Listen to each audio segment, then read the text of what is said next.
Good morning, everyone. I hope you can hear me clearly. Yes, sir. Yeah. So it gives me great pleasure to invite all of you, all the esteemed panelists, as well as all the participants who have taken the time out on a Saturday morning to attend this session, which is going to be something really, really interesting.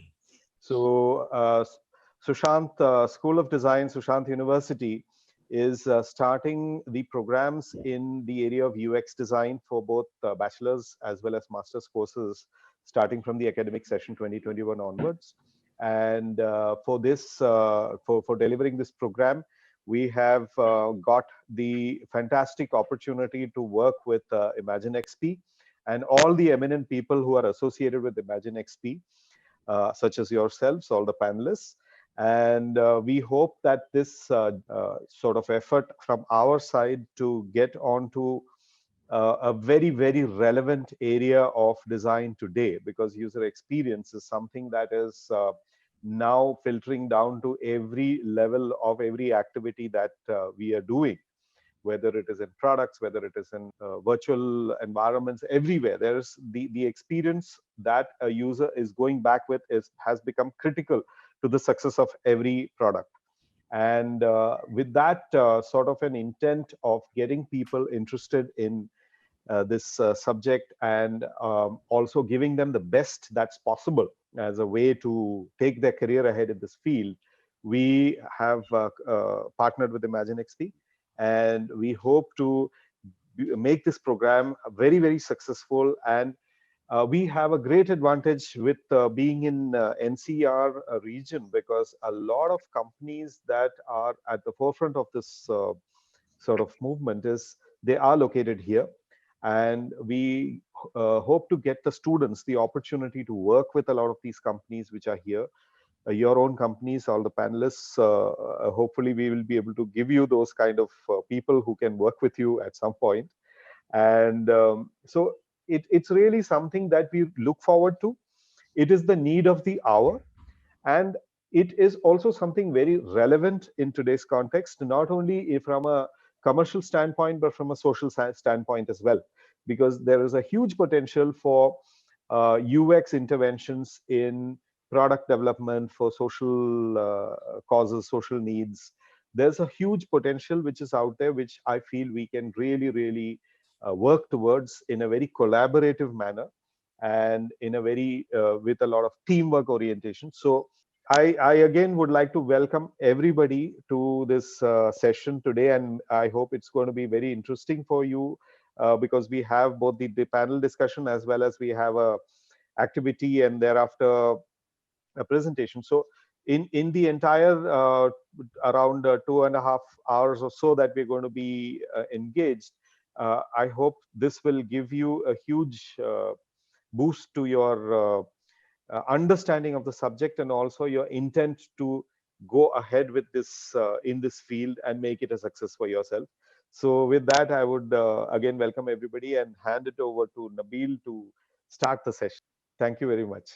Thank you so much, sir. Really look forward to doing some great work together in the entire education and the academic space. For sure, it has been an amazing time that we have been working, and really look forward to many more. And thank you so much, Munvar, Bhavishya, Sumit, for sparing out your valuable time and being a part of this panel. It's really amazing to have you guys here. And I'm sure everyone would be having a great experience, great learning experience listening to this so enriched experience that you guys have in the field, the kind of value and the kind of skill set that you guys bring in. So thank you so much. So for everyone, starting this panel discussion off.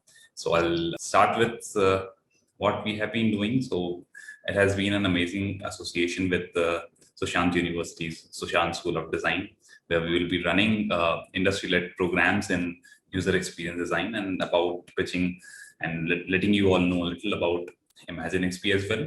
ImaginXP is a leading education organization for future skills, where we have been providing and bridging the gap between the industry and academia with providing right set of industry-oriented curriculum and amazing enriched content and material by the industry expert. We are the only knowledge organization that has been operating at a level where we have so many live classes and students on panel for those who are enrolled for our industry-led programs. And we look forward to doing some great work together in industry enriched courses that we'll be starting off with Sushant School of Design. Now, introducing about the panel, we have Munwar Khan. So Munwar is the India Design Head of Oppo Mobiles. Munwar holds a Master of Design degree in user experience and design thinking from IIT Bombay, and he has more than a couple of decade experience in terms of designing the product interactions, user experience design, mobile design, and so on. Manur has been providing his amazing skill set and his values in various organizations such as L&T, Honeywell, Huawei, of course, Oppo Mobiles, and so on. Thank you so much, Munwar, and we really welcome you on the panel. Next up, we have Bhavishya. So Bhavishya is the head of UX at MX Player, and amazing guy. Just like everybody on the panel, Bhavishya has around a decade of experience in UX, where he has been handling and managing the entire work that has been gone in MX Player, strategizing the entire design strategy, creating the entire user-centric experiential design process at the organization. Apart from this, Bhavishya has also been working with more than 50 startups in India and overseas, and he has an experience in product development, user experience design, UI design, and so on. We have Sumit Rampal over here. Thank you so much, Sumit, for joining us. He's a think tank in experience design and creative art, and has been managing the entire creative strategy, user experience design processes at Express KCS. Sumit, apart from this, has been associated with ImaginXP for a very long time. He has been nurturing and mentoring students, those who have enrolled into some short-term certification programs in the UX, where in a limited time frame, Sumit has really enriched them and made them on a level that they, can prove their mettle and can have a certain skill set in the ever-changing, continuously evolving industry. Sumit himself brings more than a couple of decade experience in experience design, creative design, art, and so on, and the entire skill set it goes on. So thank you so much, everyone. Without wasting much time, I would really like to have it open to you. To start this off with, I would Munwar, Sumit, Bhavishya, all three of you, to please define what is UX in your own words. What is Bhavishya's definition to UX? What is Sumit's definition? And how would Munwar rather define what is UX? So I'll start with Bhavishya. So hi Nabil, first of all, thanks a lot for inviting me, and thank you everyone for joining us today here. For me, UX, as I've iterated quite a lot of times, is experimentation. For me, UX is testing. For me, UX is obviously about building easy things, simple things for user, but it's nowadays in modern times, it's a lot about experimentation. It's a lot about testing what works right with your users, testing it with the right tools, testing it with machine learning, artificial intelligence, whatever tools that you've got, using those to test right and test often. I think that's what user experience design and even marketing has become now. Perfect. So, Manwar? Yeah, thank you very much, Nabil, first of all, to invite me to become a part of this panel discussion. And this is an opportunity for me to learn from other panelists as well. So thank you very much for joining this session. And Sasi sir also told a lot about UX already. So probably it's like a blueprint for us, and we will unfold it slowly. So because this is like we are not going with the academic definition of the UX. So UX for me is a extraordinary common sense. Okay, because common sense is not that common. So you have to understand that common sense, and you need to have that extraordinary kind of empathy towards the user, and you are solving few problems for those users. So understanding the user, their problem, and solving in some creative way is a UX design, and that too with having an extraordinary sense of common sense. So this is a very simplistic definition for me, which worked well. Great, perfect. So now, without before jumping into what future do we really see, what are the things happening in the entire space? So I'd really like to know what's the current contemporary position of UX in the entire ecosystem, considering that we had experienced a lot of tectonic shifts in the entire ecosystem in the entire world in a due course of 1 year. There has been a lot of things that we had to unlearn and learn, and we had to change our working. So what's the current status in your opinion? You guys have been going out and creating some amazing things in the industry.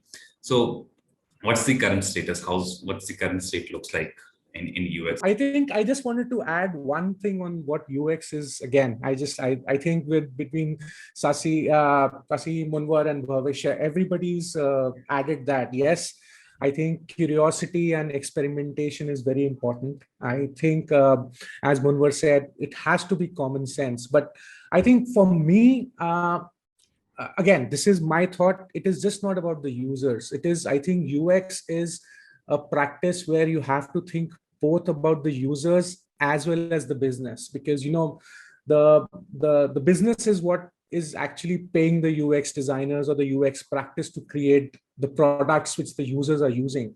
And I again, in my experience working with agencies and B2C agencies and B2B companies, sometimes I've seen consultants come in and they say, "No, user ke liye karenge. We should do it for the user." And somewhere down the line, they forget about the business objective.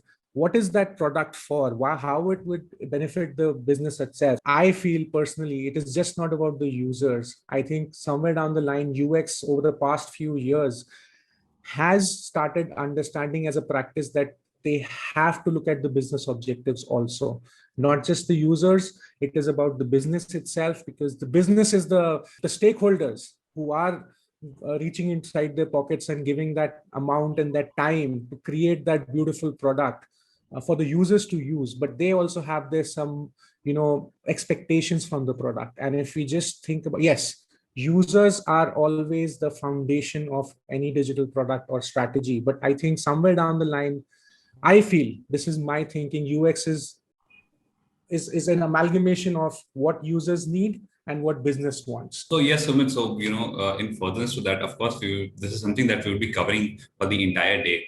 But the skill set, the UX skill set, is it just that simple, or has it got more layers to it, and how why there's a real need for a UX designer? So is it that simple, or do we have way further of all these particular things? I think, yes, it is simple in certain terms. As Munwar rightly said, it is all about common sense. If you sit down, you start thinking, and again, what he said, common sense is not common. So we have people who sit down and just think about stuff and, I will do this.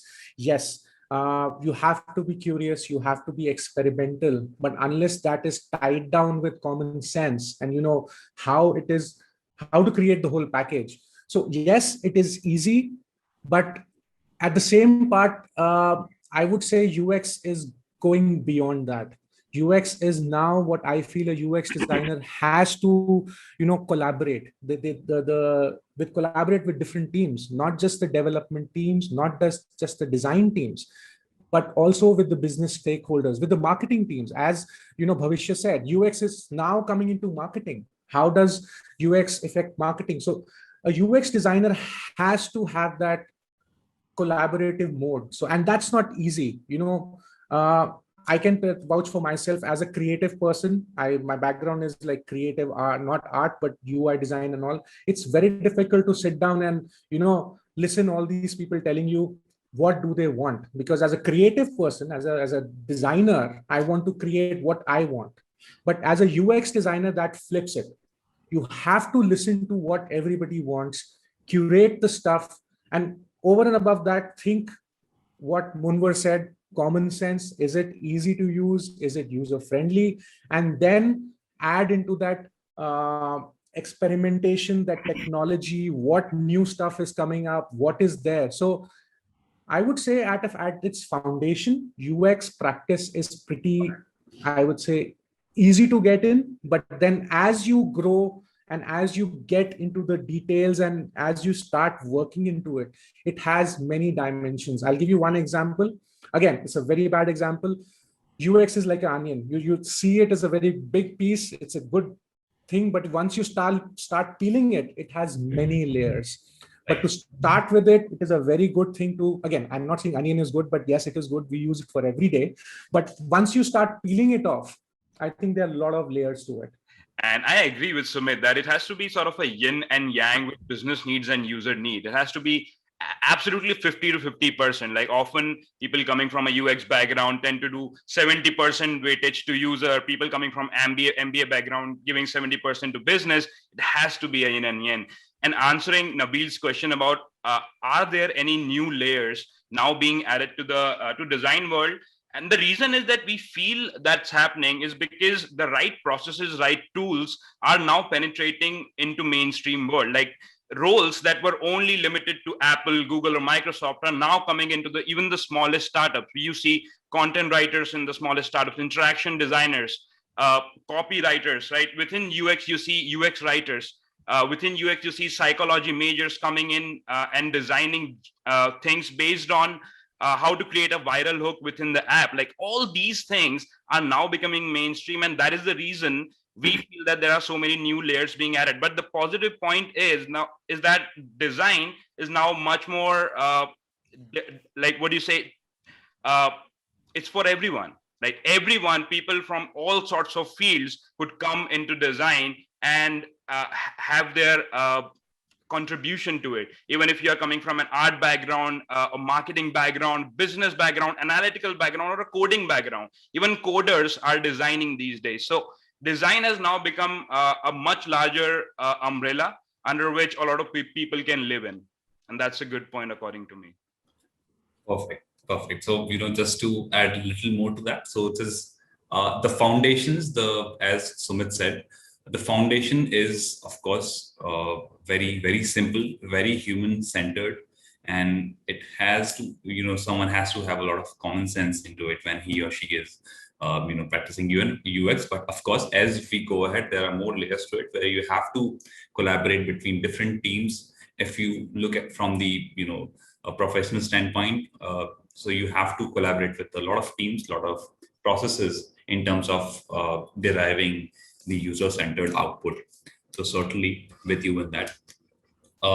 Now talking about the question that I would like to ask next is that the current status of UX, how the industry has been relying on UX, what's industry's reliance to UX, how what's the current status? Please, Bhavishya.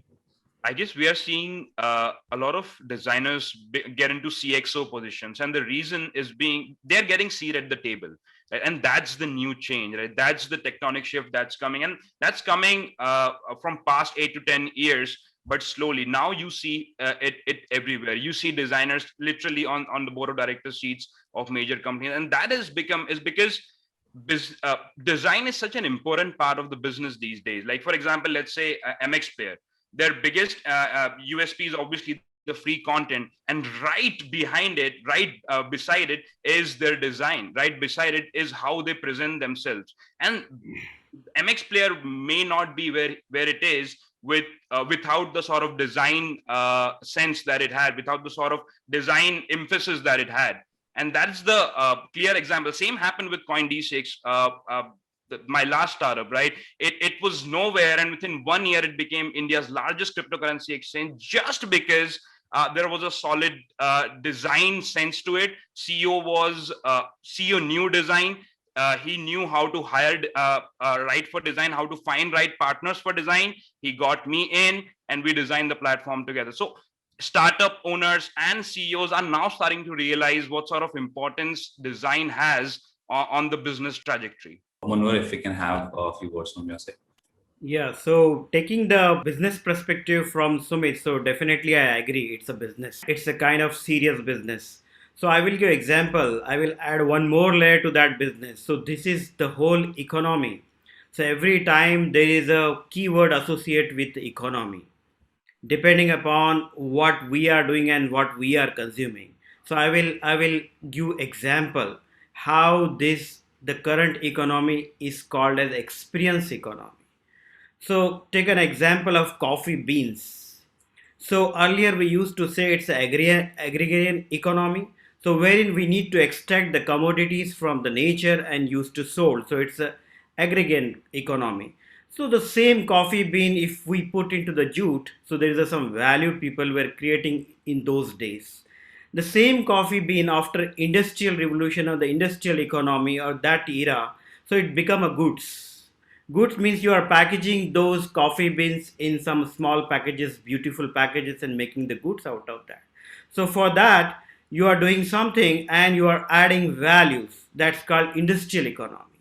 After that, now it's a time for service economy. See, all these economy coexist. It doesn't mean first economy is dying and another economy is taking place. It's adding up. So basically, what happened? The same coffee bean, if somebody is making the coffee in cafe and presenting you a nice cafe, it's a service economy. So we know. And now the same coffee bean or the same coffee is served in a very nicely designed kind of experience houses, say Starbucks. So what is happening?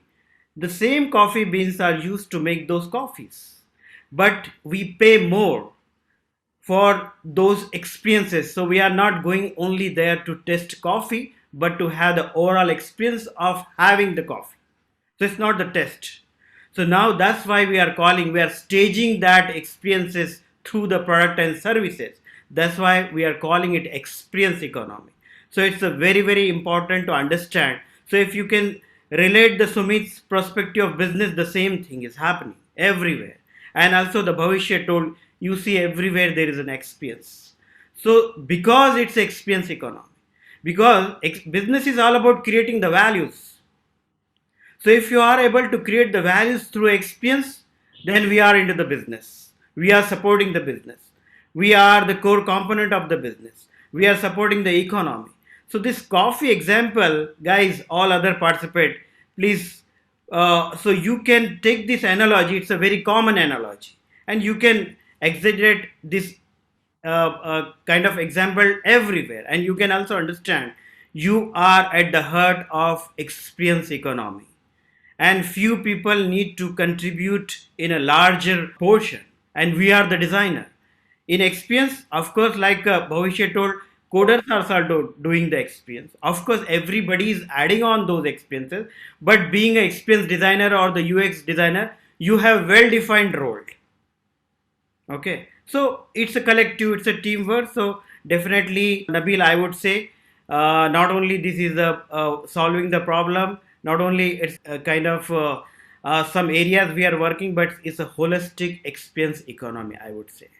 And I really second to what you said. It is an experienced economy, and the coffee bean example, of course. And as Professor Menon has just dropped a message in the message box here, that everything adds up to the experience that Starbucks provide, even the smell of coffee beans and the entire aroma in the ambience. So it is all the part of UX and the kind of experience that they are charging for.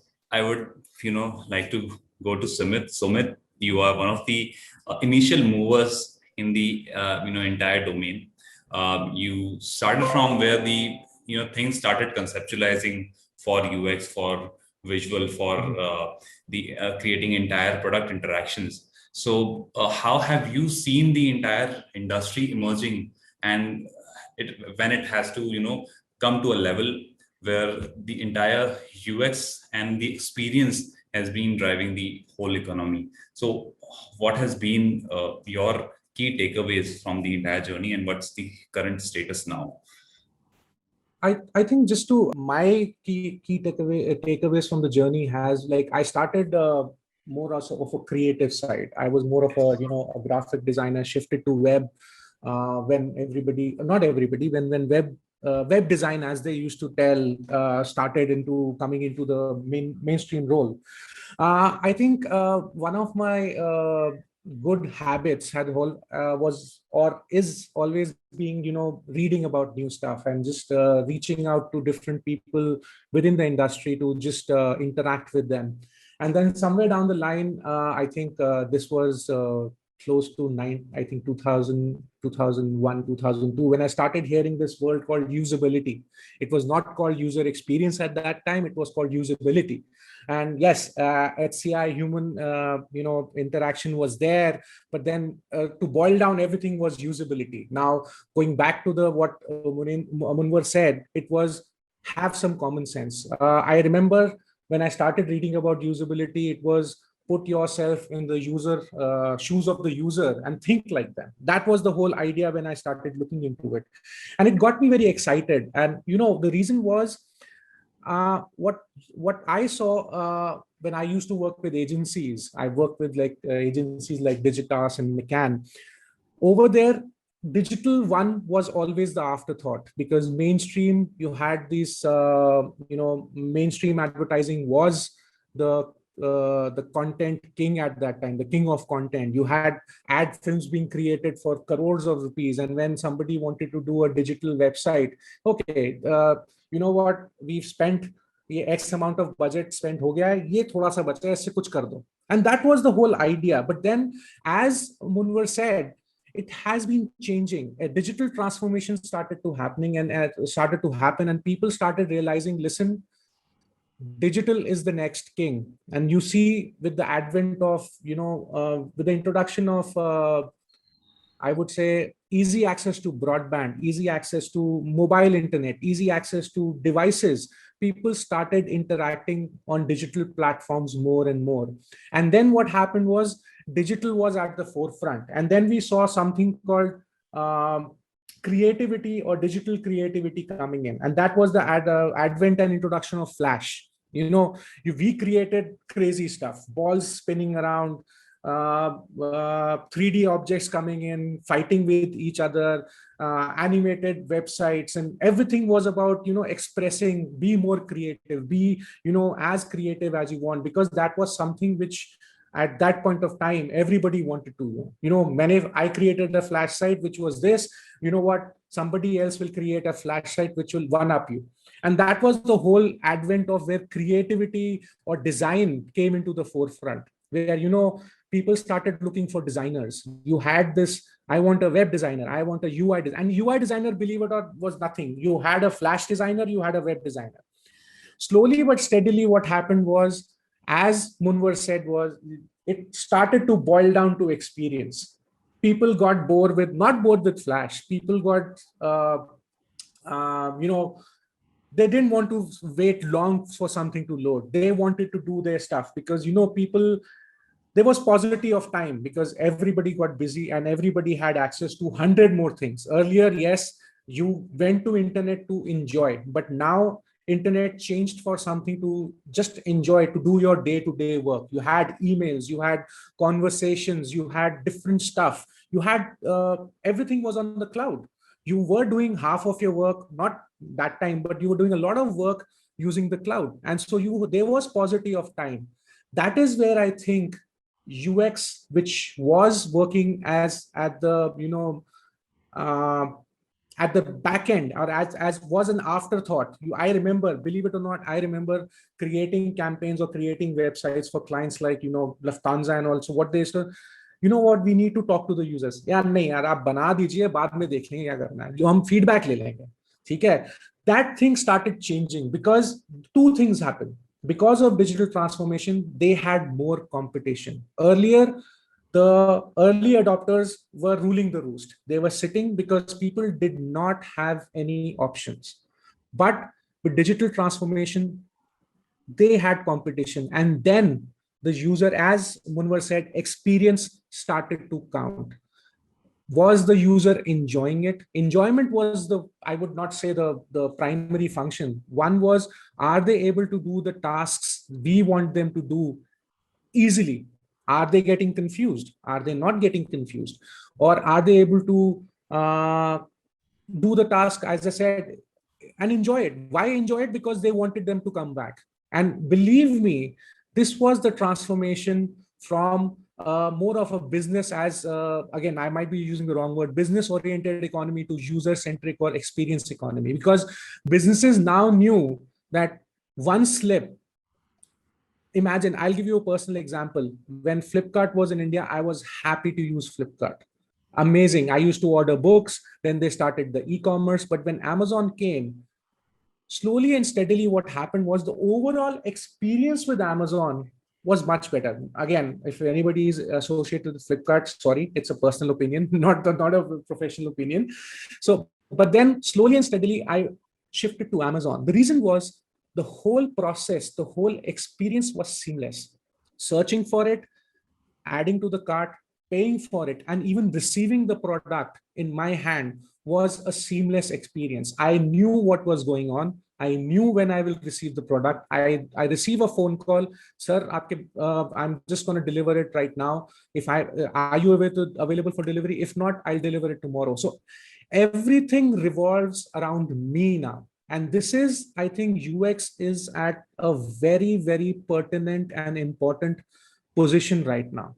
The reason is, being an experience economy, it has to look at the user itself. And believe me, right now, I think both Bhavishya and Munwar would second me on that. Acquiring users was the first, of any startup or any company, but now it is about retaining users. How many users come back to you, how many transactions they are doing. And believe me, this is, again, I'm not an expert, but this is somewhat even investors see in a startup. How many returning users you have. You might have 1 lakh users signed up, but are they coming back to you? Because that is a direct sign. Either they love you because for the product you are, or they are going away to somebody else who gives something similar. So I think UX at this point is at the right, in the bang middle of everything. I would say design, technology, and business. It is somewhere in that, we see this Boolean curve, and UX sits bang in the middle of it, because it has, I think, it can take a lot of cues from design, a lot of cues from technology, and a lot of cues from business, and help overall this economy, or the players in this economy, to give a central, or a unified user experience, or a user experience. I would not say a centrified customer experience, be it be online and offline. I think, and Oppo is doing that. Oppo started, again, I'm not going to say, I mean, Munwar will be able to say more, but from as a user's perspective, I see Oppo saying that they're not just making mobile phones. They have one of the best, I think, Android, I wouldn't call a skin, but the color OS, they are investing so much because they've learned that people want stack on Android experience, but they want to create something which is unique, which is giving more to the users than the stock Android. And this is where I think companies like Oppo are investing into this UX experience, because it's the whole experience economy now, as Munwar said. It's not about just giving them good looking phones which take 48 MP selfies and wide shots and night shots and all that. It is all about that. How do they do that task easily? And they love it so much that they come back to it again and again. Perfect. Thank you so much, Sumit. So this is, we are at a stage that we get the entire, whole clarity about what the status is, how the industry has been relying on UX, and what's the part that UX really hold in the ecosystem. Now, Munwar, I'd like you to let us know what's the future then that we see. How things are going to come up in UX. What's the future for UX? Okay, so I will take the again Sumit's perspective, because it was a very nice thing, because he said acquiring user is the thing, but the most important thing is retaining the user, and we are facing this kind of big opportunity. I would say it's an opportunity in UX, because you have to design. Your design should appeal to the novice, or your design should call people, but your another area of design should retain those things. So it's a kind of opportunity you are taking to retain. And in our industry, the mobile industry, the average life of a good app is only 3 days. So people will somehow they will come to know, hey, this is good app, they will download it in no time, and they will try to do something here and there. If they don't find it's useful, because they have other apps in pipeline and lot of hundreds of app already in their phone, so they will remove it. So 3 days is the only chance. 3 days is the only opportunity to retain the customer, like Sumit told. So user retention is very big thing. So future is that, I would say future is in micro interactions, micro experiences. Like Sasi sir just pinged that the smell of that coffee bean Starbucks is an experience. It's a micro thing. It's not a major thing like hey, we had a recipe like Coca-Cola and nobody has in the world. Hey, we are giving you the small thing as well. So I would say micro interaction will be the future, wherein everybody will get the opportunity. And like again, Mr. Sumit, it's really nice to understand those stories, like when the client used to say kush bana do phir hum dekhenge.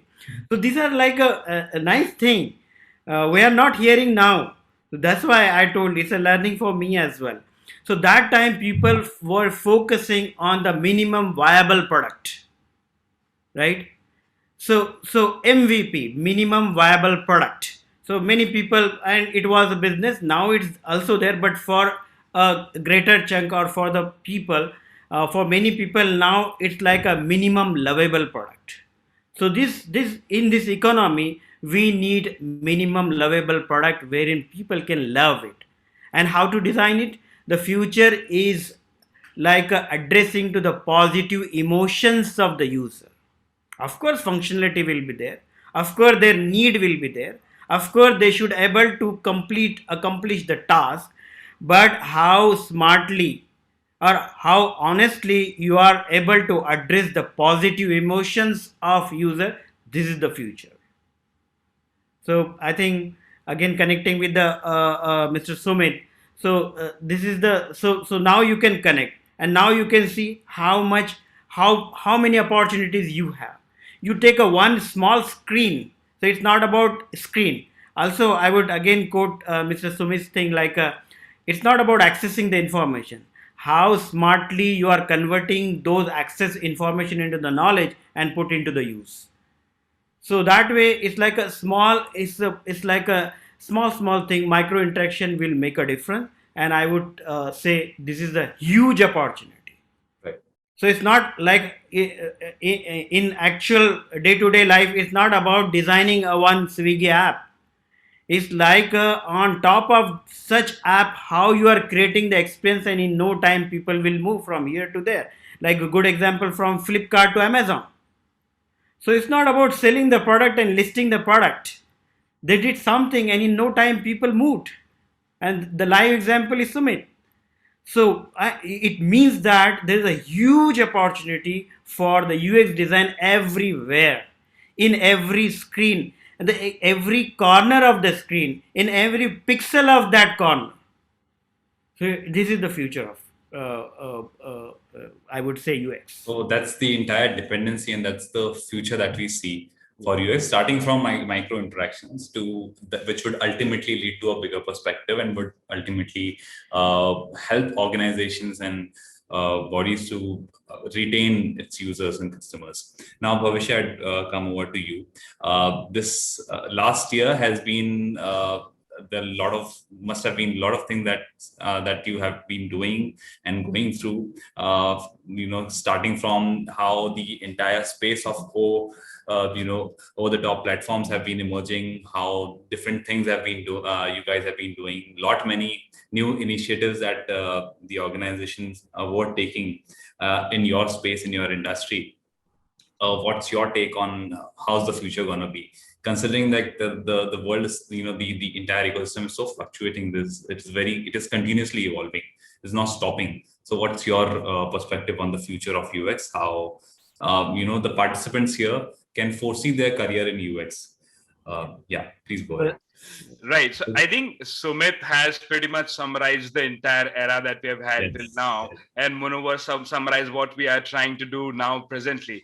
So I think pretty much in line with what Munawar and Sumit said. The future is definitely in micro interactions. Future is definitely in the smaller things that you deliver to the user. I'll take an example of MX Player. When most companies took a deep dive, when most companies were facing a lot of issues, users were not coming on their websites. OTT platforms were on an exponential rise, and even in that phase, even TikTok got banned from India, and that led to a whole new set of opportunities for all different herds of companies. And came in MX Takadak. We literally released MX Takadak in less than a week. It took endless nights, endless sleepless hours, but this is an example of how fast paced the industry has become now. And this is sort of a trailer of what's in it, what lies in the future. The pace is going to increase, the competency is going to increase, and you need to design a product that strikes such a well note with the user that it stands out and people remember it. Like as Munawar iterated, people do not remember apps after 3 days, and the statistics are even ghastly low when it comes to a website. It's people have 3 second attention span. That has been noted, right? A 3 second attention span is less than that of a goldfish, right? We are basically as most people say, we're basically struggling for those 3 seconds of attention, and you can only do that if you are creating products that actually go within the deep psychological need of the user. And we are seeing a lot of different types of user coming in. For example, in case of MX Player, the next billion users, as we say it, are not just one sort of persona, right? These people are, I would say, a lot more eclectic than people we see in tier 1, tier 2. We tier 1, tier 2 people, we all think alike, wear alike, we speak alike, right? But people coming from tier 4, tier 5, tier 3, they are all coming from such different backgrounds, and they have such different perspectives for life, that creating products for such people is going to be the biggest challenge that even Google is trying to solve, the Microsoft is trying to solve, all the MX Player is trying to solve, all the big companies are trying to solve. How do you create a personalized product in the world where the people, there are so many different sort of archetypes of people, and you need to create an experience that feels home, feels personal to the user. It should feel like your app or your operating system or your phone is made for them. And that is what is going to be in the future, that the practice is going to be so much more matured, that the quality of design, or the expectation of the quality of design, is going to be high. So any startup that's coming in, now you don't just need to have a good supply chain, you don't just need to have a good investor, you need to have a very solid experience backing all of it. Otherwise it all comes falling apart. Perfect. Yes. So I think these things are coming from the experience of startup from Bhavishya, because you are like a close to fire. At least the industry like us will take some time to figure it out. But it's like if you did something wrong, gone out of the business. Exactly. So No, it's a huge pressure, right? Yeah. Like CoinDCX, for example, we released CoinDCX 2 days after India banned cryptocurrency. India banned RBI to deal with any cryptocurrency exchange. It said no to all the banks that don't deal with cryptocurrency exchange, and we released CoinDCX 2 days after it. So we were relying so heavily on the product that we hope that it sticks. We hope people love the product so much that even though it's currently unfavorable by the government, people would still try it. People would still try to experiment on it. And that worked well. Within 1 year, some sort of things loosened up and things become a lot better for crypto. And now it's on the rise. So that's the case, right? I mean, you need to invest in design and trust in design at the right time. If we would have gotten scared because of the market conditions, we would CoinDCX may not have been where it is now. perfect. Yes, thank you so much, Bhavishya, on that. And so yes, we will be opening up this panel for questions as well at the end. But before moving to that stage, I'd like to ask all three of you. Now, considering the journey UX had, the journey experience design had, customer experience had, the current situation that we are in, the current reliance and dependency of industry is towards US, which is of course it is humongous. The future that we foresee for UX, considering the continuous changes in the industry and economy. Now, what would be industry's expectations from designers, from UX designers, from experienced designers in 2 years and or 4 years down the line? Because now you guys are, I believe, the most appropriate people to pitch in on that, because you guys have been managing a team of designers. You guys have been recruiting for a longest period of time. So what are your opinions on that? What the industry would be expecting from a designer? So from young graduate designers, what would the industry's expectations would be? So definitely, I would say like a 4 year from now or 2 year from now, or in especially UX 4 year more. 2 year is at least considerable. Yes, thing. right. And especially after post-COVID kind of the scenario, the things are changing, literally changing, and you are witnessing those change. So in that way, it's like the future, who are near future is become the future. Take the example of learning, how the children and the kids are learning. It was near future, but you are into the future. So this thing will change. So definitely the coming days will be again challenging, but giving a lot of opportunity, and opportunity for everyone. Okay, so the holistic approach toward the professional UX will be the thing, and you have to prepare yourself for some extraordinary thing. Like now we are calling it a blended learning. Yes. People, the kids will never go back with the online kind of experiences. Okay, so take an example like these people who I don't want to take the name of this organization. They are making really millions out of this kind of things, and they are delivering value as well. Okay, so the things will change. Even the school will open, but people will connect it with the digital learning system. They will never forget, they will never come back. And again, I will go example. The future of mobile is that there will be no mobile. So be ready for this thing, because mobile will be everywhere, in your computer, in your like the you can take a call from anywhere, the wall will start speaking, that is the future. Okay, so not to have the mobile is the future of mobile. Not to have the UI. What is Alexa now? Alexa don't have the tangible UI. So not to have the UI, not to have the products, not to have the special purpose product. Now the mobile is a special purpose product. Then it becomes the computational device, and then it will merge into the other ecosystem of many gadgets. Okay, you can take a call from your washing machine, your lift, and everywhere, and it will be the future. So why you are carrying the mobile? It's a special purpose device, right? So that way, be ready for this future. And to cope up with the future, I would suggest all this participate, because you are the young designer, you are thinking about making the career in design. I would suggest, this is the creative economy, this is the expense economy. Develop the creative confidence. Creative confidence will be the keyword for you. You search, you will get the Tom Kelly's book as well. I like that book. So nowadays, knowledge is very important. The information is very easy, but converting into knowledge is very important. Okay, so creative confidence. And one more thing, just I want to tell about the creative confidence, is not a traditional method of defining the confidence. Confidence means like you will get more confidence when you do the things many times or multiple times or routinely. But creative confidence, the confidence will come when you do the things first time in your life. So if you are doing things first time in your life, you will feel more creative, and more you will feel that creative confidence within you. So these are certain things. So future I already defined, and this is the future, and we are dealing with that. We are cutting down literally buttons. It means down the line we are cutting down the application.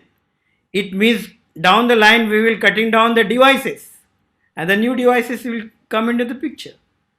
So be ready. It's a very interesting, very passionate field, and you will love it. And as I told, it is an opportunity for everyone, whether you are from, if you have the orientation for the visual design, you have the orientation for the say you, if you love to make a lines on the screens, that is also fine, everything.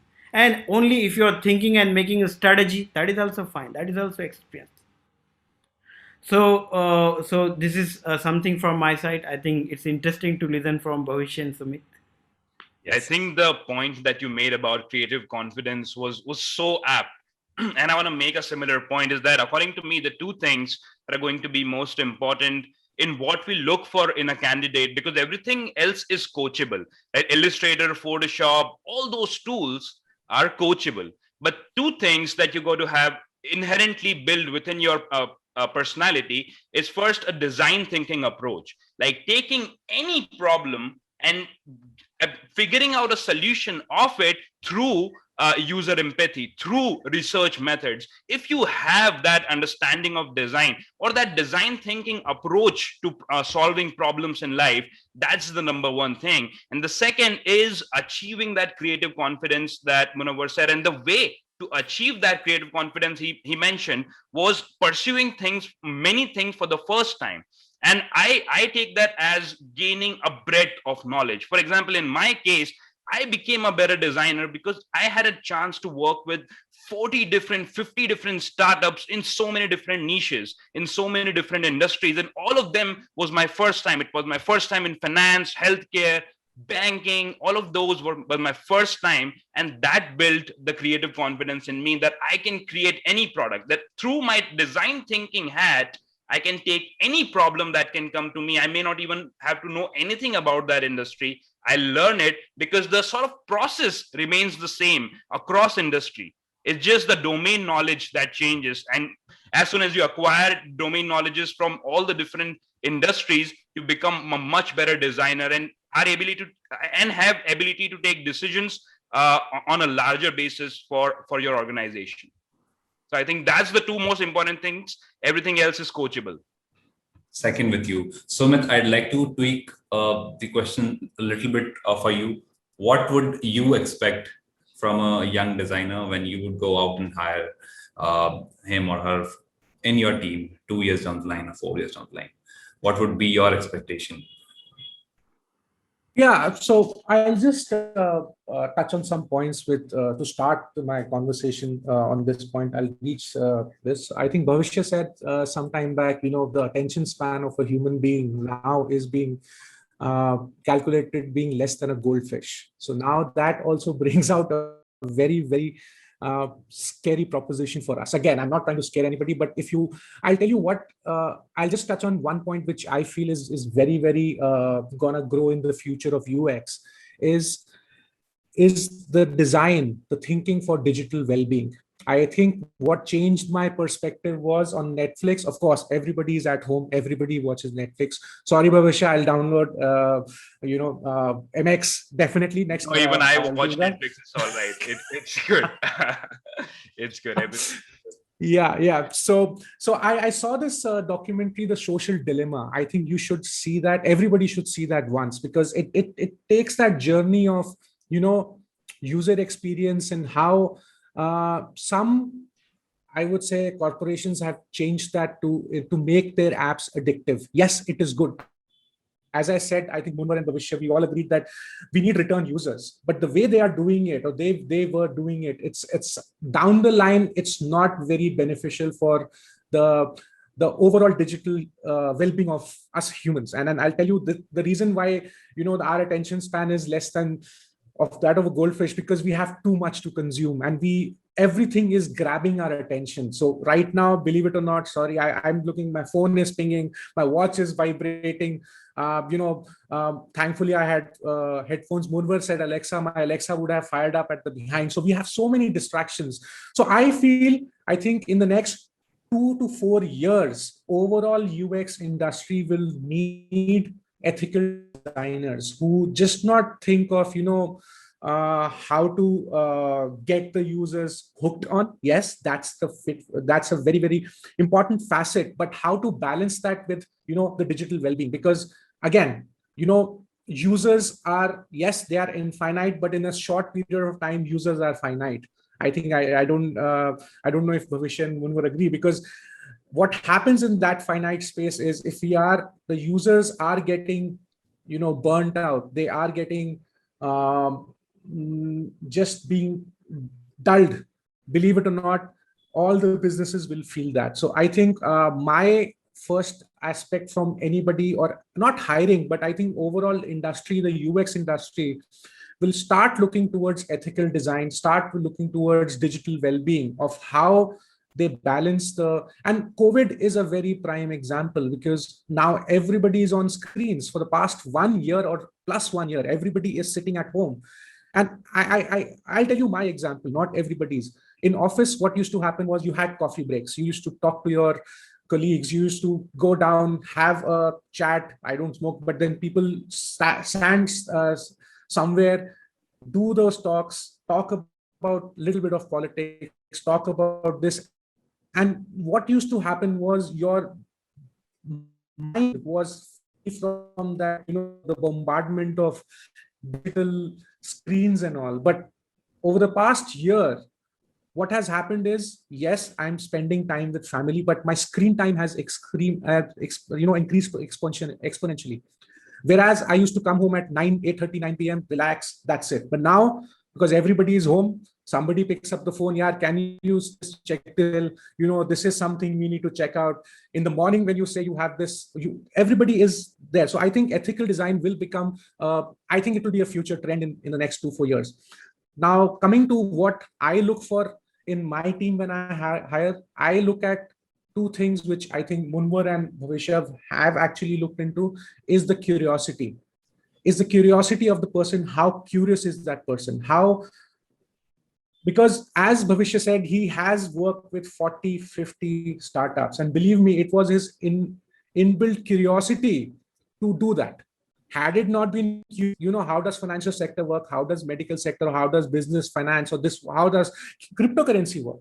He wouldn't have gone anywhere. It's like, you know what, I'm happy doing what I'm doing, but he was curious. And I think that is an innate personality trait, I would say. Almost all the leaders, at least the creative digital leaders, look for designers who come in. And I think the second thing which I look into is, again, which is linked to curiosity, is be open about changes, because things change. I think the only constant with change is, like, I can't get the saying right now, but the only thing constant is the change. Change happens day in, day out. Technology earlier used to change in the matter of years, boiled down to, I would say, months. Now it is days. And believe me, as Munwar said, in the future, it might be hours. Your lift speaking out to you, and you speaking out to lift, and all that. So that will change. And so you have to be open. You can't just sit down and say that, this is what I am, and this is what I will just do for the next 2-4 years. Believe me, what I am saying right now, or what we are all saying in 2 to 4 years, that might happen in the next 6-7 months. We don't know that. But then I think in the next 2 to 4 years, I hire people like that, who are curious, who are open-minded, and they don't shy away from, as challenges. Yeah, right. Challenges also. If somebody, because if I put a challenge and I find the person is saying, "Ye mera kaam nahi hai," and that's the wrong person, at least in UX, because as we touched, all of us, I think, Bhavishya, Munwar, we've all touched. Today's UX field is touching almost every aspect of a business. And then you say, ये तो marketing का काम है, ये development का काम है, ये मेरा काम नहीं है. You have to be open-minded. You have to learn things. You have to be just constant about it. You have to be open and be curious about it. So I think these are the two main traits I look for designers. And I'll just to add at the last, everything else can be taught. Softwares can be taught. Processes can be taught. And good mentors do that. So let's say Bhavishya or Munwar or me, we know if we get a curious guy who's open to change, we can teach him a lot. That person can, if we spend time with that person, we can teach that person to be the best of the best. So I think these are the two traits which I would look for UX designers now and even in the future. Perfect. Thank you, Sumit. Thank you for setting this entire thing up. Before before putting forward my concluding question, I would like to open this up for the questions that are all the participants they have to put forward, and and you would like to address for the same. So anyone, if you have any questions, please feel free to drop your questions in the message box below. But yes, we have got some interesting questions considering the current time. So we have got Sachin here who has put up a question that there has been a lot of challenges in online teaching. Yes, of course, students have been facing this dilemma. And so, Munwar, I'd like to pass this on to you. There has been a lot of challenges in online teaching. How do you think that UX would be able to replace an experience that an offline classroom generally gives to our students? That's really a challenge for UX. So how do you think UX would be able to solve that particular problem? Okay. So the straight answer, Sachin, yes, there will be no replacement of the offline teaching. So there will be offline teaching. That's why we are calling it blended learning. So as book, after book there are Kindle and there are screens, but book will remain the book. Similarly, the offline learning will remain the offline learning, but definitely people will enhance through the digital learning and other platform and other passive learning. So these things will be there, and definitely the present infrastructure is not designed up to that level. Take an example of Zoom is designed to communicate but not the learn. Okay, because the experience of that learning or the environment is not still get carried off. So that way, so there is a lot of scope for enhancing the user experience. Basically, this is a communication platform, not the learning and teaching platform. So there should be certain things, and most of the people who are claiming to have that online learning, they are still figuring out how to create an experience. And suppose if the parents are associated with the kids, so we need to create the experience how to engage these people, because teacher are doing a lot of things in their real life to engage these people, the small kids, but what to do with the Zoom kind of or any kind of platform. So of course there's a huge scope, and as I told, there will be no replacement, but of course there will be a opportunity to design a nicely crafted personalized experience for learning especially. Yes, of course, there has to be a well-crafted, personalized experience, to go ahead with this particular blended mode. Coming down to the next question. Yes, Nabil, Sumit, I just please. want to add something with Munwar said. Munwar is right. It's no offline learning will never go because it's intrinsic human. Yeah, it's intrinsic human nature to socialize, and then of course not everything can be made online. But again, it all depends on the way it is done within the scenarios. I feel, again, this is my personal online learning or teaching happens can work when you have limited participants. Like school teaching with 30-40 students, it becomes I know, a nightmare. I've seen my kids teachers struggle with managing all those 20-30 students and kids doing all type of stuff. But again, if you look at the scenario where the group is not more than, let's say, 8 to 10, then you can curate any communication software or any communication protocol to make that happen. But I think you have to look at the scenario. It's not plug and play as of now. It is not plug and play for every online. I think online learning is not plug and play solution for all learning out there.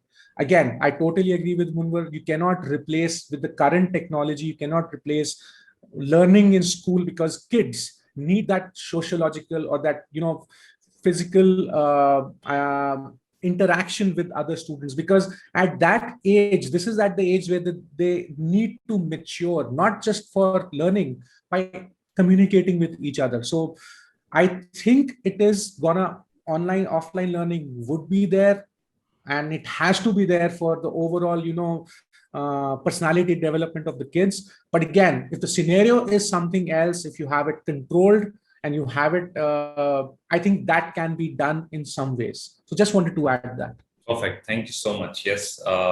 And of course, learning should never stop. And these are all ways and means to make sure that this thing happens,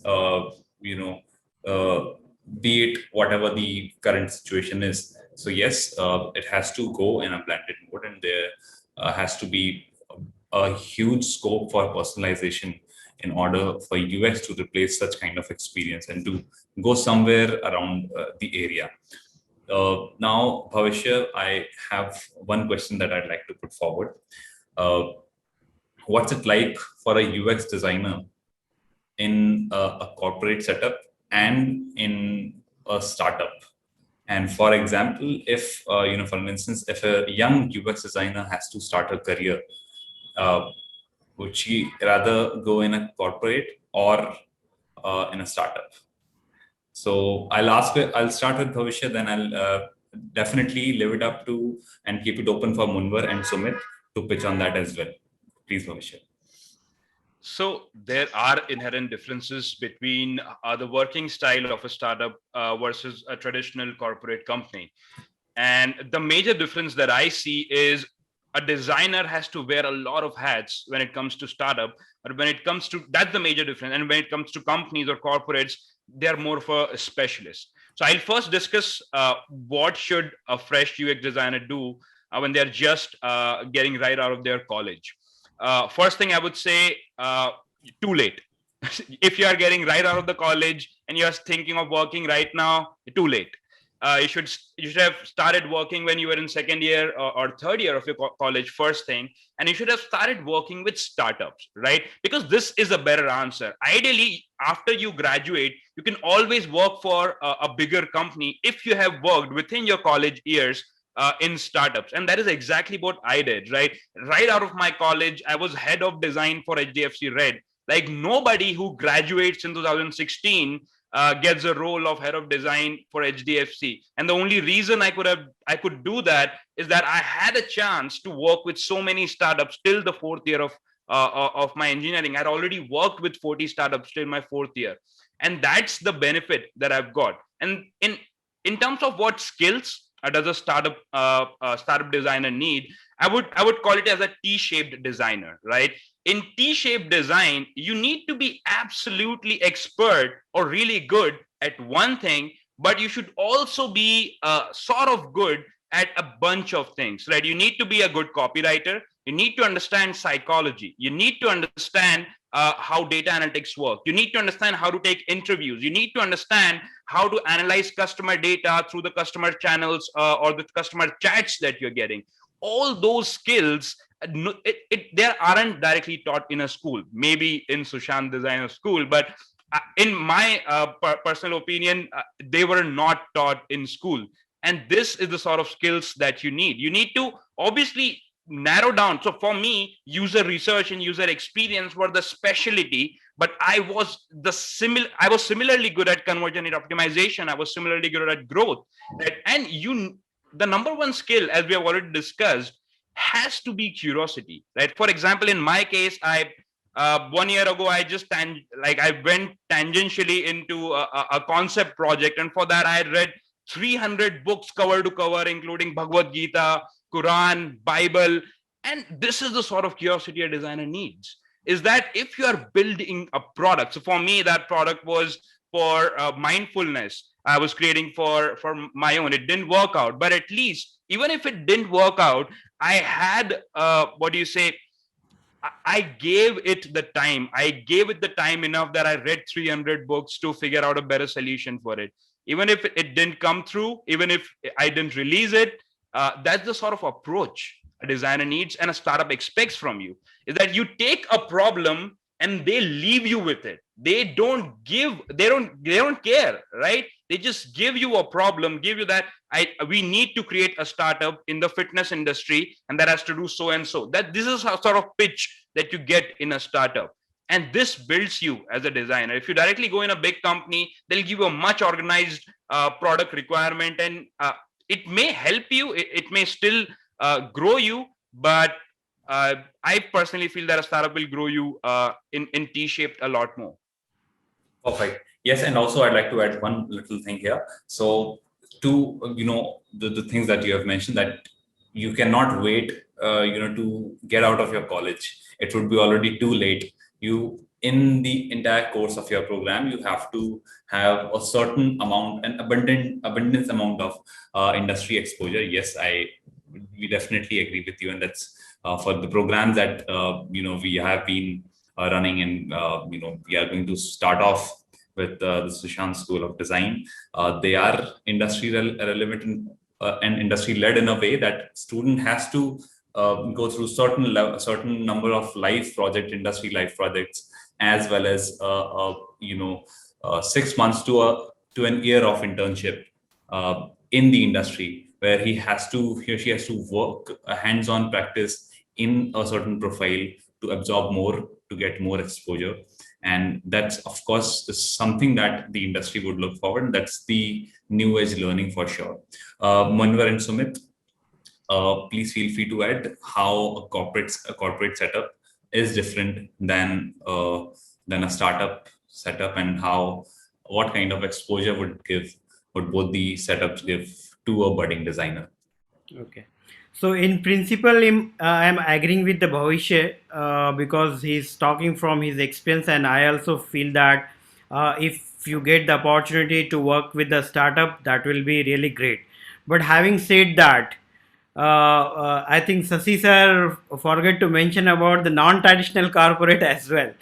So in this scenario, say what is happening, like big corporates also sometime acting as a startup. They have some venture. For example, in our Hyderabad, we are giving some space. We are running a program called Elevate. We are about to start. I think Bhavishya can also help us. So we are calling a few startup to work side by side. So there will be a separate kind of work environment for those people, but we will be learning and exchanging the knowledge or ideas, and that way we are helping to the young budding designer and technologist and those kind of people. So it's a blurring the boundaries. Sometimes startups are in no time startups are becoming corporate, and sometimes corporate are also acting as a startup. So probably after we are discussing like hey, startup is good, so I would suggest you can focus on your colleague, your team, or the leader there. So if you get the opportunity to understand, like hey, there is a one leader, there is a one colleague, there is a team who can sustain your thought, who can take your fresh perspective in account, I think that will be the good approach to select where you want to start your career. But if you don't have that opportunity to go inside before taking that decision, I think I agree in principle. Like startup is a good point to start. Perfect. Sumit.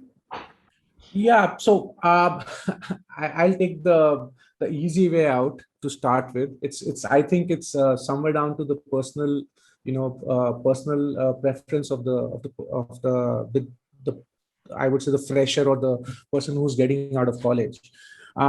Because the reason is it all depends on your scenario. Or again, I don't want to take that word, but it all depends on the like the current situation you are in.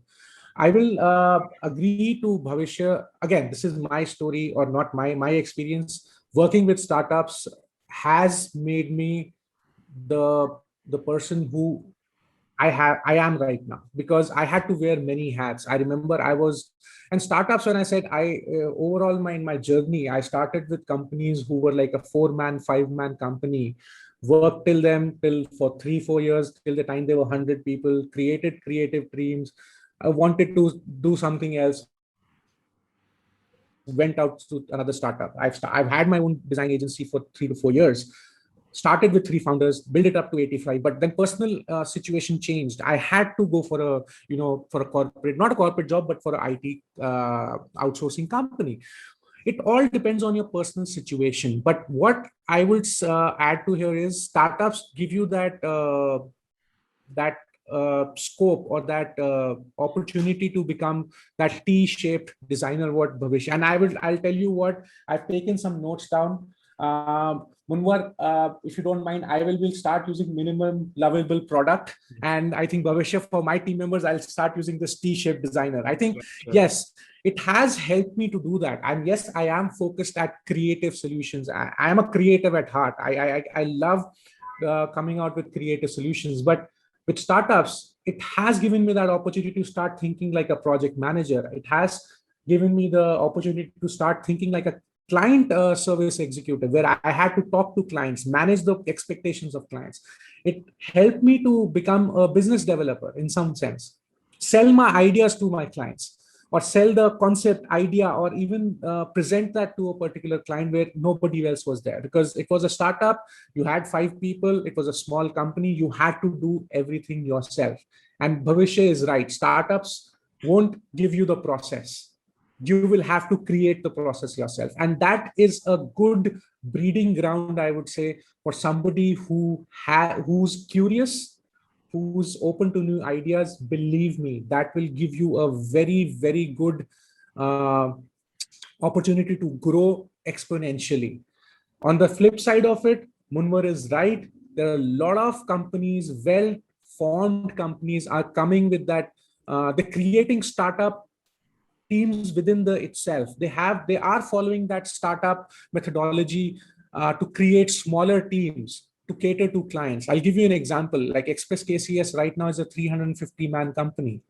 I am now actually starting a new venture within, which we call a solutions team. It will be a cutting edge team which will have subject matter experts from all emerging technologies which is there, like VR, 3D development, UI, UX. You talk about everything, mobile technology. We have a small team. We are just 8 guys, but the whole idea is this team has to just create solutions. And being the leader of that, I still now have to create wireframes. I still have to work on PowerPoint presentations, and that is what the team is also enjoying. So I think even you get a chance to go to a corporate, check that out if they have that, because teams like Accenture, Publicis, all these big companies, they have this methodology where they are creating small startup style teams and saying, you know what, take this is yours. You have 2 years to prove yourself, do it. And I think it's all on your personal preference and the situation you are in. If again, I am nobody. If you have that financial constraint of earning more because you need to, yes, corporate is there. If you want that, you have some freedom to just go wild with your ideas and be curious, startup is there. But it all depends on your needs and motivations, and but both are good on you, and you have to prove yourself at both. That's our understanding. One last thing that I'll add here, everything, like I agree with all the other points. Just the last point about money, that I feel for new UI UX designers, even money is more in startups, right? There are not a lot of big companies who are dying to get fresh designers. Big companies often look for experienced designers. And so that's why even there are even a lot of big startups these days which are offering relevant opportunities. So even, I mean, that money thing also changes. It depends, but yeah, absolutely agree with everything else, that it depends on your own personal situation, your own personal expectations with what you need from your company. All right.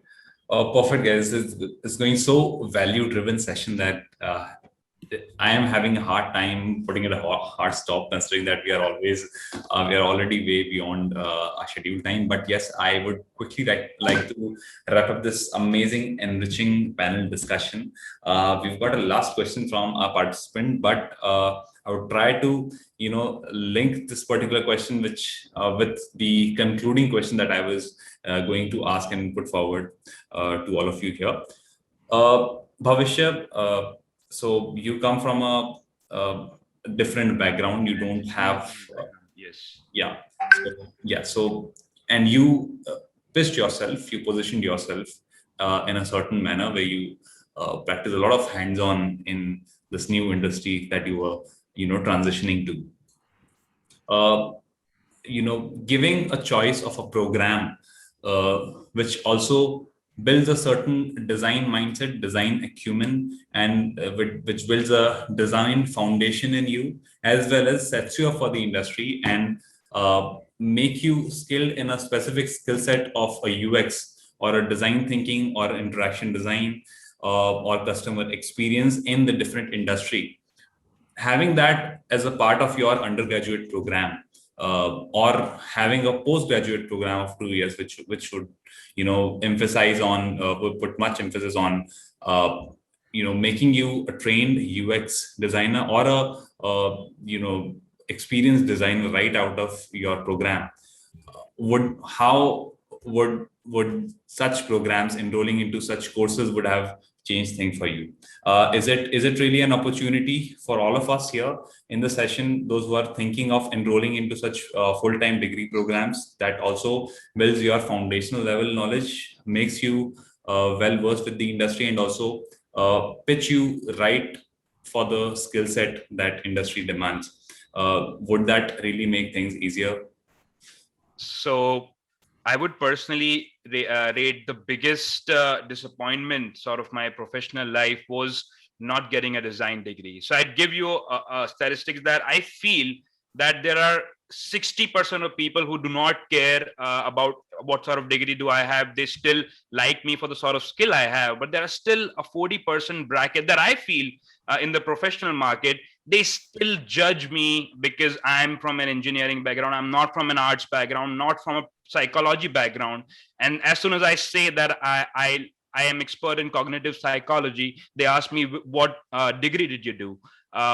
Did you do any HCI degree or UX degree? And I'd never have anything to say to it. And I just wish that I could go back in time and just, instead of having a engineering degree, if I would have had just a design degree, things would have had been so much more easier for me, right?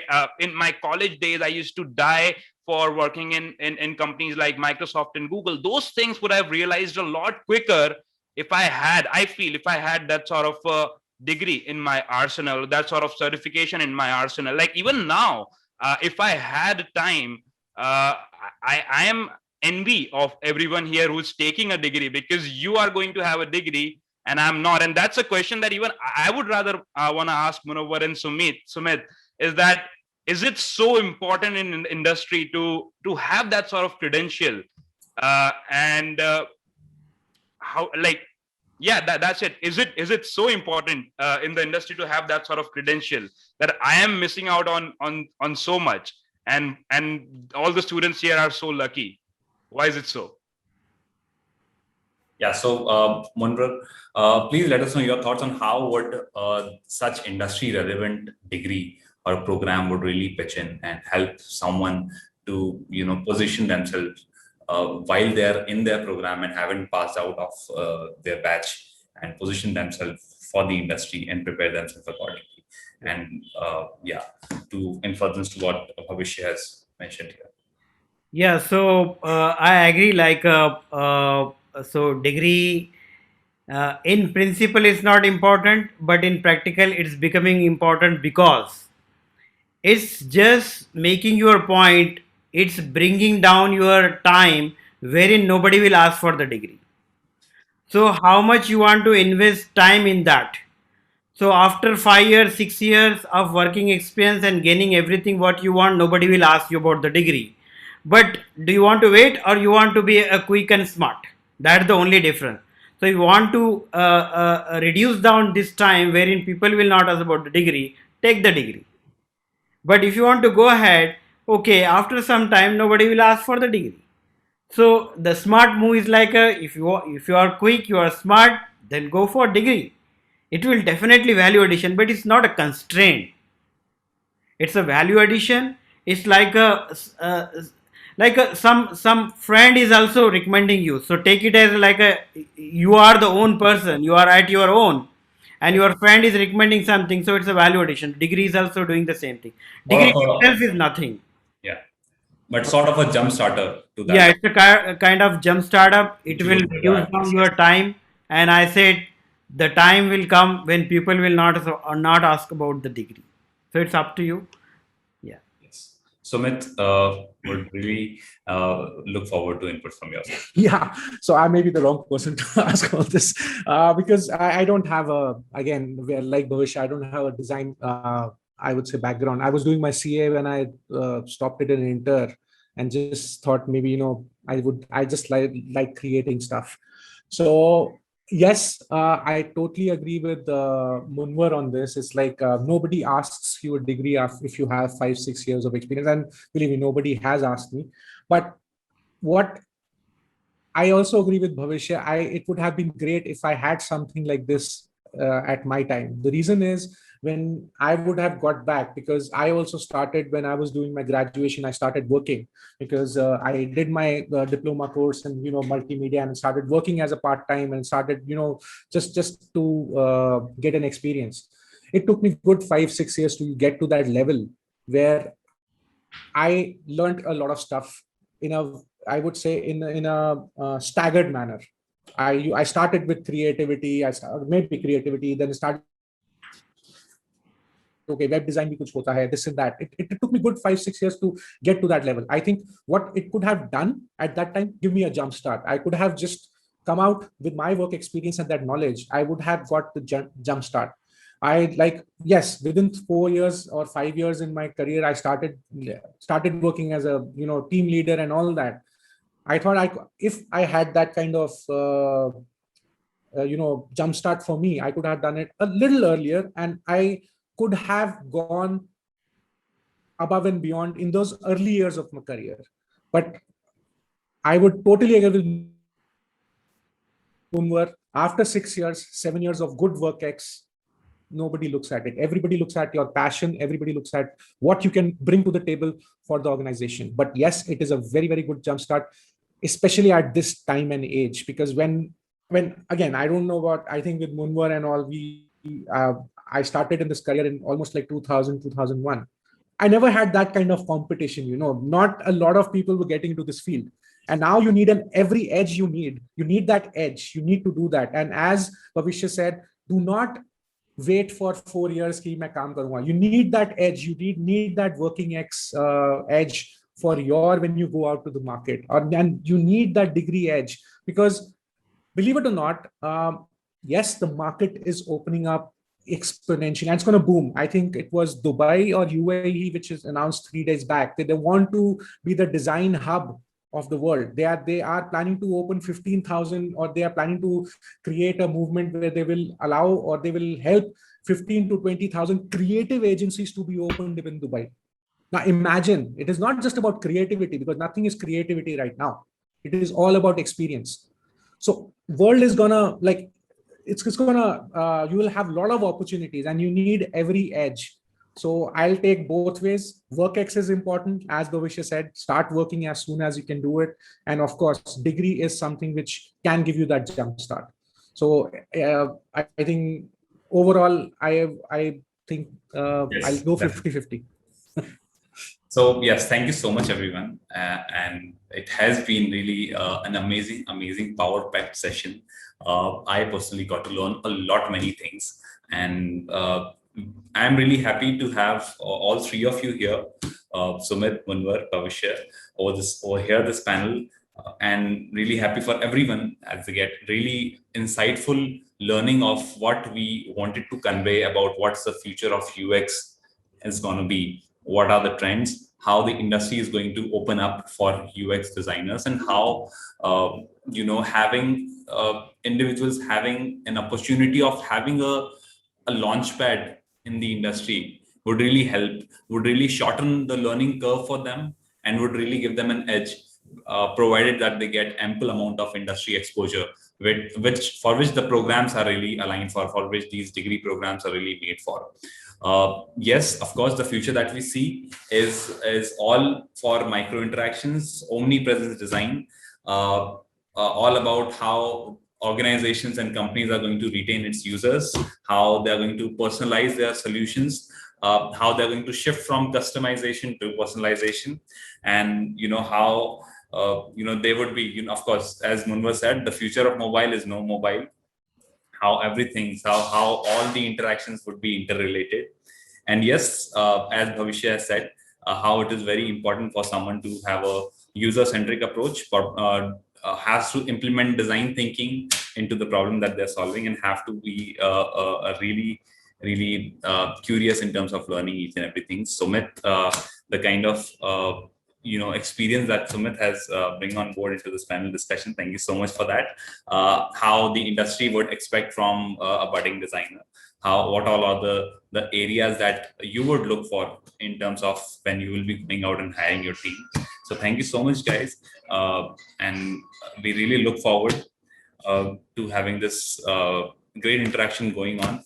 We have got we've got up now. Then we have one of our senior UX design faculty over here in this particular session, Ms. Shruti Sachan, and she would be taking a UX activity with all the participants, and then we'll start off a session with Sumit on the introduction to UX and based on the industry relevant case studies. So thank you so much, Bhavishya and Manvar.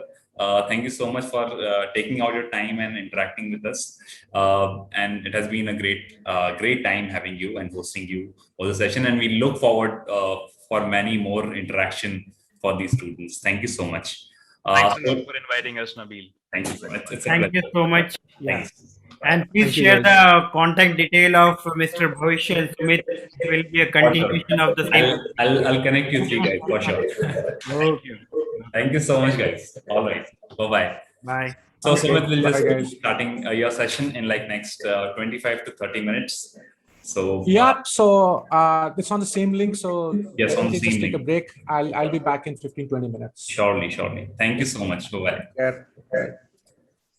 Shruti, I'll hand it over to you so that you can initiate Nabil? this activity. Yeah, that was a lot of masculine energy. I enjoyed a lot of conversation, got a lot of points myself as well. So, yeah, okay. So, let's get connected to all the participants over here, all the students over here. So, guys, again, those who are listening to me for the first time, or maybe they have heard me before, I am Shruti, and I have been associated with ImaginXP for a long time now. And I want, so that all the conversation, all the important discussions that the panelists have told us about, I want that now we come up forward, we put our pointers ahead, and we discuss about how we can see things rolling ahead, as in what happens in the academics as well, and how we go ahead and take things forward. So this is for everybody who's listening to me right now. I want you all to open your ears, open your mind, and I'll just throw a question to you all. And you can keep a pen and notebook with yourself. You can write down pointers. So I'll give you, let's say if we have 20 minutes for this, I'll give you 10 minutes to think, and then later 10 minutes, we'll have a good discussion around all the things. So if it's going more or less like a grayscale thing, there's nothing black or nothing white. You can be right, you can be wrong. So yeah, please hear me out very, very carefully. The question that I have to throw to all of you is, we all know that Facebook has been acquired. Facebook has acquired both Instagram and WhatsApp, right? I'm sure all of you might have got an update a few months back and might have seen that every time you open WhatsApp or every time you open Instagram, it says, has been by Facebook. So keeping that in mind, okay, keeping Mark Zuckerberg, Facebook, Instagram, and WhatsApp in mind, in a very hypothetical scenario, right? In a very hypothetical scenario, if imagine Mark Zuckerberg today says to his user experience team that, guys, I want to combine both of my applications, which is Instagram and WhatsApp, and want to combine them together and make something one, so that people don't need to have two applications to do the same things, or to get two different experiences. So let's say Mark Zuckerberg wants to bring up something very different, which does both the job of WhatsApp and Instagram. So in that hypothetical scenario, what do you think is this new combination app will going to look like? So I'll give you certain pointers to think upon. Think in terms of functionality, things in terms of outlook, things in terms of features. And then I will also throw you certain questions which will be a little conflicting, that if you think that you can think certain things around the functionality, outlook, features, then why it has not happened so far yet? I mean, what is the reason nobody has made it happen so far? could be certain reasons that as well. So I want you to think 360 degrees around it, that if there is Mark Zuckerberg who really wants things like this to happen, and we as the future user experience designers can make it happen. So what are the functionalities that we can add on? What are the tools that we can look for? How are the features going to look like? What could be the icon? What could be the logo? Anything that can pop up in your head. Write it down, take 10 minutes, think around it. I will also put you my pointers. It's going to be a healthy discussion. So yeah, so this is what I throw you all at. Please ask me questions or doubts if you have any around it, and then we'll continue. Anyone who has a question or doubt around it, please unmute yourself and ask. Otherwise, let's say it's 12:18 and at 12:25 or 28, we'll start back again and we'll discuss. By the time I'll keep myself on mute. Yeah, so we can stay over the call, right? And put forward if we have any questions or any doubts. Yeah, I'll also be here. Right. So anyone who has a question, you can either put it on the chat box around this activity, or even your pointers could be on the chat box. All right. For those who are thinking, I would like to give you a little direction. WhatsApp's major objective is to make people or connect people on a chatting platform, whereas Instagram is about showing or showcasing their day-to-day life, or something that they're creating, or something that's happening around in their life on a social aspect. Whereas WhatsApp does come under a social media application, but its objective is a little different. So if you have to combine something like that, how are you going to do that?